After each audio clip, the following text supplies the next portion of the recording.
Hello student, welcome to our English Olympiad Academy. Today we will see third English Olympiad chapter 5 proverb and phrase pairs. Do you know what is mean by proverb? Proverb means कहावतें, जो हम हिंदी में उसे कहावतें बोलते हैं. तो चलो let's see first question is choose the correct proverb. Proverb is that look at the pot when boiling. B option, don't look away from boiling pot. A watched pot never boils. Never look at the boiling pot. तो correct answer is option number C. Option number C is the correct answer. A watched pot never boils. It means time seems to drag endlessly when you are waiting for something happily. जब हम किसी चीज़ का इंतज़ार करते हैं और बहुत खुश होते हैं तब टाइम नहीं जाता और वो चीज़ फट से नहीं होती और कभी कभी तो नहीं भी होती. तो इसे क्या कहते हैं? अ वॉच्ड पॉट नेवर बॉइल्स. जब हम राह देखते हैं तो वो चीज़ जल्दी नहीं होती. A watched pot never boils. Then second proverb, everything is well in the and.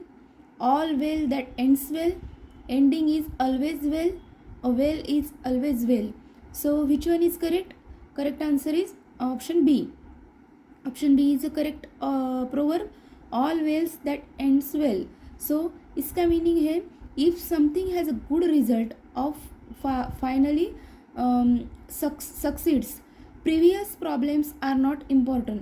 जब कोई चीज़ अच्छी होती है हमारे लाइफ में तो तब जब जो पहले के प्रॉब्लम होते हैं वो ज़्यादा मायने नहीं रखते, वो उसका कुछ मतलब नहीं होता. तो समथिंग अच्छा एंड्स अच्छा होता है तब सब अच्छा होता है.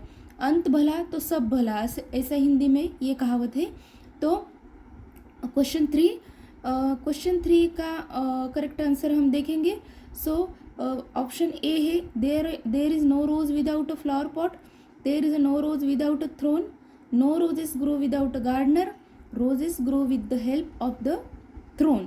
तो option number B is the correct answer, correct option. There is no rose without a throne. तो टिपिकली इसका जो मतलब है तो उसका जो मतलब है वो क्या होगा? In order to enjoy something that is beautiful and pleasurable you must endure something that is difficult.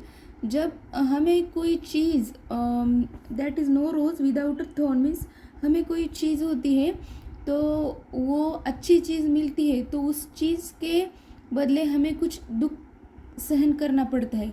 There is no rose without a throne मतलब कठिन समय कुछ बिताने के बाद अच्छा समय आता है, इसका ये मतलब भी होगा. सो क्वेश्चन 4 हम देखेंगे ऑप्शंस. डोंट जज a book by its cover. Always cover your book. जज the book by the story. Book and cover can't be judged. So which one is correct? Do you know? So option number A is the correct option. Don't judge a book by its cover. Don't judge a book by its cover means you shouldn't judge someone or something based only on what you see on the outside or only on what you perceive without knowingly the full situation. हमें जब situation मालूम नहीं होती, सब situation मालूम होने के बाद हमें पता चलता है. हम किसी को देख के ये पता नहीं कर सकते कि वो क्या है. सो डन इसका ये मतलब है. तो डोंट जज a book by its cover. Okay. Then question 5, as you reap so shall you eat. If you reap then you can sow. First sow the reap then reap. As you sow shall you reap. Correct option is D. Correct option is D. As you sow, so shall you reap. The way you behave in life will affect the treatment you will receive from others. जब हम किसी को respect देते हैं तब हमें respect मिलता है. जैसा हम किसी के साथ बर्ताव करते हैं वैसा हमें परतावा मिलता है. इस कहावत का मतलब यही है. As you sow so shall you reap. हम जो बोएंगे वही हमें मिलेगा. So question number 6, wait for things. Wait for things, option A है B those who wait are good, good things come to those who wait, good things stay with those who wait. Option number C is correct option, because of इसका meaning है गुड things come to those who वेट, जो संयम रखते हैं, जो wait करते हैं उन्हें ही अच्छी चीज़ें मिलती है। तो जीवन में संयम, पेशेंस ये बहुत ज़रूरी है। Question number 7, option A many hands make light work, then work is light with many hands, many people do light work, work is light when done with a lot of people. So इसका मतलब है task, option A is a correct option, sorry मैंने correct option नहीं बताया, this one is a correct option, A option, many hands make light work, मतलब task is soon accomplished if several people help. जब ज़्यादा काम होता है तब सबने जब काम उस काम में मदद की तो वो काम हल्का हो जाता है। Many hands make light work. Then question 8, actions speak louder than words, words are sometimes louder, words need no action, there is no need of action without words। तो option A is a correct option, action speak louder than word. इसका मतलब है what you do is more significant than what you say, कहने से ज़्यादा कृति को अधिक महत्व होता है, तो action speak louder than word. This option is a correct option A. So now we will see question 9. First option है excess is a good thing, excess of everything is bad, everything needs excess money, do everything in excess। Option number B is the correct option, excess of everything is bad means too much greed is not a good sign। और हिंदी में ये कहावत है लालच बुरी बला है। Access of everything, ज़्यादा किसी का मोह करना अच्छी बात नहीं होती। So question number 10, pen and sword are opposites, don't fight with a sword, the pen is mightier than the sword, sword is the mighty one. Option number C is the correct option, the pen is mightier than the sword. इसका मतलब है writing is more effective than military power of violence. Sword means हमें उसको तलवार कहते हैं, तो जो पेन में, राइटिंग में जो पावर है वो सॉर्ड में नहीं है। सॉर्ड हिंसा कर सकती है, पर पेन से हम जो लिख सकते हैं और लिखने से वो जागृति होगी, जो लोगों को ज्ञान होगा वो अच्छा होगा, माइटर सामर्थ्यशाली होगा। तो the pen is mightier than the sword is a correct option. Question 11, question number 11, so let's see question number 11, option A Christmas comes but once a year, you can't enjoy every Christmas, Christmas and Diwali come together, every Christmas is not merry। So option number A is the correct option, correct proverb, Christmas comes but once a year means इसका मतलब क्या है, Christmas is a time of celebration that come once a year, so we should be good to others. So Christmas साल में एक ही बार आता है और वो सेलिब्रेशन का वक्त होता है, तो हम सब हमारे जो गिले शिकवे होते हैं वो भूल के सबके लिए हमारे मन में गुड थॉट्स होने चाहिए, सब गुड होना चाहिए। तो Christmas comes but once a year. Question 12, where there is a bill there is a well, no way can be crossed without will, where there is a will there is a way, the way is built with the help of wish। so option C is the correct option, where there is a will there is a way। so इसका मतलब है कि if someone really wants to do something they will find a way to do it even if there are things that make it hard to do। जब हमारे मन में कुछ करने की इच्छा होती है, साहस होता है, तब हम किसी भी तरीके से वो चीज़ करते हैं और उसके लिए समय निकालते हैं, तो उसके लिए मन में इच्छा होनी चाहिए। तो option C is the correct option. Then question 13, do as Romans do in Rome, we should not do anything that Romans do, in Rome do as Romans, when in Rome do as the Roman do. तो option D is the correct option. When in Rome do as the Romans do. इसका मतलब होता है refers to the importance of adopting yourself to the customs of the people who are in a certain phase और situation and behave like they do. हम जहाँ भी जाते हैं, जिस भी देश में जाते हैं और वहाँ विलेज में जाते हैं, उन लोगों को एक्सेप्ट करना चाहिए, कस्टम को एक्सेप्ट करना चाहिए और सिचुएशन के अनुसार बदलना चाहिए. इसका मतलब ये यही होगा. So question number 14. Birds of a feather flock together. Feathers of a bird keep together. Birds keep their flock together. Flocking together is a bird's trait. So option A is the correct option. Birds of a feather flock together, इसका मतलब है some kind of nature.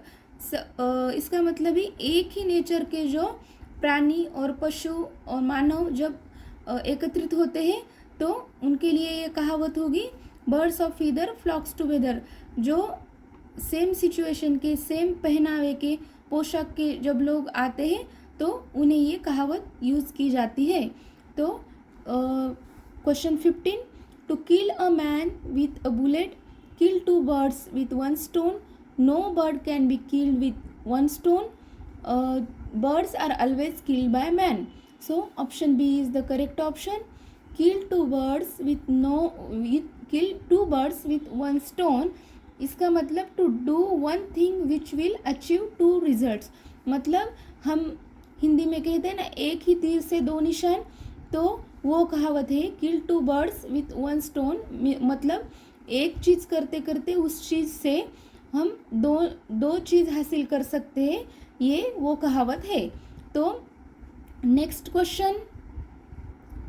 So we will see next question. Filling the blanks with the phrase the best that best completes the sentence. हमें phrases fill करके sentence complete करना है. तो question number 16.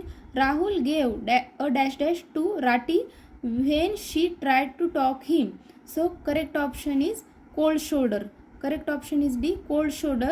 मतलब unfriendliness. So cold shoulder means unfriendliness दिखाना, मतलब बात करने के लिए उत्सुक न होना, एक्साइट न होना. So उसे क्या कहते हैं? cold shoulder. Rahul gave a cold shoulder to Rati. So question 17. Lalit shed dash dash when he fell off his bicycle. इसका मतलब ललित शेड. तो correct option is crocodile tears. मगरमच्छ के आंसू हम बोलते हैं, जो मगरमच्छ के आंसू होते हैं, जो हम उसे क्या कहते हैं? To pretend to be sad about something. मतलब हम झूठ मूठ का रोना होता है ना, क्रोकोडाइल टीयर्स, नखरे करना, तो उसे क्रोकोडाइल टीयर्स बोलते हैं. So question 18. Passing exam is dash dash for Aman. Passing exam is dash dash for Aman. Option B is the correct answer. A piece of a cake. A piece of a cake means something that is easily achieved. मतलब passing exam मतलब उसकी पढ़ाई हो गई है और उसके लिए a piece of cake means easy thing है. तो question number 19. Riya left the decoration work for the dash dash. यहाँ पे जो फ्रेज होगी वो होगी 11th hour. Question option A is the correct option. 11th hour. So 11th hour का मतलब क्या है? The last moment. उसने कब डेकोरेशन करना छोड़ा? लास्ट मोमेंट पे छोड़ा, जबकि सारा डेकोरेशन पूरा होने को आया था, तब उसने डेकोरेशन करना छोड़ दिया है. 11th hour मतलब last moment. My entire wardrobe is now dash dash. I have nothing to wear. So option C is the correct option. Out of date. मतलब out of date का मतलब क्या होगा? Too old to be used. मतलब मेरे सारे कपड़े old, पुराने हो गए और आउट ऑफ डेट हो गए हैं, सो मेरे पास पहनने के लिए कुछ भी नहीं है. तो option C is the correct option, out of date. So now it's time to achieve a section HOTS. So choose the correct option to complete the sentence. Question number 21. August 15 is dash dash in the history of India as it became independent that day. A red letter day. Option C is the correct option. So what is red letter day? Red letter day means a special, happy or important day that you will always remember. हमें 15 अगस्त हमारा जो independence day है वो हमारा क्या है, memorable day है. उस दिन हमें स्वतंत्र प्राप्त हुआ, इसलिए वो मेमोरेबल है, स्पेशल और हैप्पी है हमारे लिए. तो रेड लेटर डे किसे कहते हैं? स्पेशल, हैप्पी, रिमेम्बरिंग मोमेंट के लिए क्या यूज करते हैं? Phrase a red letter day. Sam 22 Sam fought dash dash to save his family. Tooth and nail. Tooth and nail का मतलब क्या होगा? To try very hard to get something you want. हमें जो चाहिए होता है उसके लिए हम बहुत कठिन परिश्रम करते हैं, तब उसे हम प्रेज यूज करते हैं. Tooth and nail. Sam fought tooth and nail to save his family. उसको फैमिली के लिए फैमिली बचाने के लिए उसने क्या किया? बहुत कठिन परिश्रम किए और बचाने की कोशिश की. So question 23. Jaya dash dash for reaching home late. Option D is the correct option. Face the music. Jaya face the music for reaching home late. तो इसका मतलब है confronted with the consequences of something bad you have done. जब हमने कुछ गलत किया होता है तो हमें डर छुपा होता है कि इसके लिए कब हमें बोलेंगे मम्मी पापा और टीचर. तो उसके लिए प्रेज है, उसको फेस करने के लिए. और वो कॉन्सिक्वेंसेस म्हणजे मीन्स हमने जो किया वो हमें सुनना होगा, जो किया वो कब ना कब. तो जया ने क्या किया? घर पहुंचने के बाद फेस द म्यूजिक, उसने वो सुना, इसलिए कन्फ्रंटेड विद द कॉन्सिक्वेंसेस, उसका सामना हुआ उससे. So question D is the option D is the correct option. Question 24. My elder brother always keeps the dash dash for himself. Lions share. उसका मतलब क्या है? The largest part of something. जब हमें मम्मी पापा कुछ खाने के लिए लाते हैं ना, तो वो हम 2 ब्रदर सिस्टर हो गए, सिबलिंग हो गए, तो हम क्या करते हैं? डिवाइड करते हैं. तो इसमें क्या बोला है? एल्डर ब्रदर जो है मेरा, वो क्या करता है? खुद के लिए लॉयंस शेयर, मुझे लॉयंस का जो शेयर जो होता है वो बड़ा होता है, तो उसके लिए सब बड़ा रखता है और मेरे लिए छोटा. तो इसका मतलब है लॉयंस शेयर. यहाँ पे प्रेज आएगी lion's share. Question 25. The new girl in our class is a dash dash. She never talks to anybody. So यहाँ पे प्रेज आएगी क्यूअर फिश. क्यूअर फिश का मतलब क्या है?